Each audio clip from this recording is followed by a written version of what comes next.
Emmanuel Macron est attendu mercredi en Corse pour une visite de 2 jours durant laquelle il pourrait faire des annonces sur l'autonomie de l'île susceptible d'être inscrite dans la Constitution. Le président commencera sa visite par un dîner républicain avec des élus locaux, à Ajaccio, avant un discours très attendu jeudi matin à l'Assemblée de Corse. Outre ce volet politique, il rendra hommage aux Corses résistants à l'occasion du 80e anniversaire de la libération de l'île en 1943. Après la mort en mars 2022 du militant indépendantiste Ivan Colonna, agressé à la prison d'Arles où il purgeait une peine de perpétuité pour l'assassinat du préfet Erignac, et les manifestations violentes qui avaient suivi dans l'île, le gouvernement avait ouvert des discussions pouvant aller jusqu'à l'autonomie. Le discours présidentiel va donc ponctuer plusieurs mois d'échanges entre élus corses et représentants de l'État, à tous les étages, indique la présidence. Les nationalistes ont adopté le 5 juillet dernier un projet d'autonomie plaidant pour un pouvoir législatif dans tous les domaines sauf le régalien, pouvoir qui serait confié à l'Assemblée de Corse, où ils occupent les 3/4 des sièges.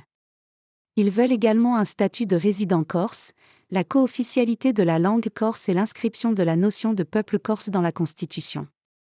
Un second texte de l'opposition minoritaire de droite, qui appelle, lui, à un simple pouvoir d'adaptation des lois françaises aux spécificités corses, a également été transmis au président. Ligne rouge.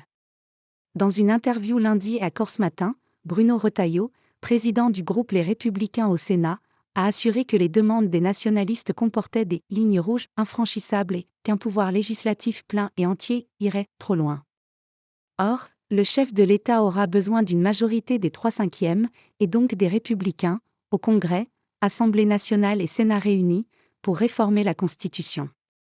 Il réclame donc au préalable un accord politique dans l'île, entre les différents groupes nationalistes et l'opposition de droite. Tout n'est pas encore stabilisé, mais les positions évoluent dans le sens d'un rapprochement acceptable entre les interlocuteurs corses, a espéré mardi l'Élysée, ouvrant la voie à de possibles annonces présidentielles jeudi. Si un accord est trouvé, le président de la République dira certainement qu'il est prêt à envisager une évolution institutionnelle conforme au cadre républicain, relève un conseiller d'Emmanuel Macron. La droite corse relativise toutefois l'optimisme élyséen. Il n'y aura pas d'accord entre élus insulaires, sauf s'il y a des accords qui m'échappent, a déclaré à l'AFP Jean-Martin Mondoloni, président du groupe de droite d'opposition, en référence à une possible entente exclusivement entre groupes nationalistes qui fâcherait à coup sur le Sénat de droite. Nous demandons à plus adapter plus la loi, les nationalistes veulent plus adopter plus la loi. Les points de vue sont tellement distants qu'on ne peut pas nous faire injonction de nous entendre avant que le président n'arrive, a-t-il insisté. Les lignes rouges fixées par le président il y a un an restent en outre inchangées, maintien de la Corse dans la République et refus de créer 2 catégories de citoyens, notamment pour la priorité à l'emploi. Tirailleurs marocains. Si la co-officialité de la langue corse n'est pas recevable, cela n'exclut pas qu'on fasse un effort en matière de bilinguisme, concède en revanche l'Élysée, sans plus de précision. Lors d'une cérémonie jeudi à Ajaccio, Emmanuel Macron saluera par ailleurs la mémoire de Fred Scamaroni, le Jean Moulin corse, et celle de Daniel Casanova, résistante communiste corse morte en déportation à Auschwitz. Il se rendra ensuite à Bastia pour une prise d'armes en présence d'unités militaires dont l'histoire est liée à la libération de la Corse.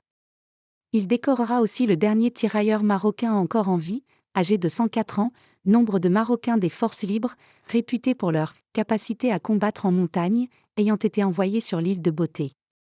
La Corse a été le premier territoire français libéré, le 4 octobre 1943, grâce à une insurrection populaire et l'aide des troupes françaises d'Afrique.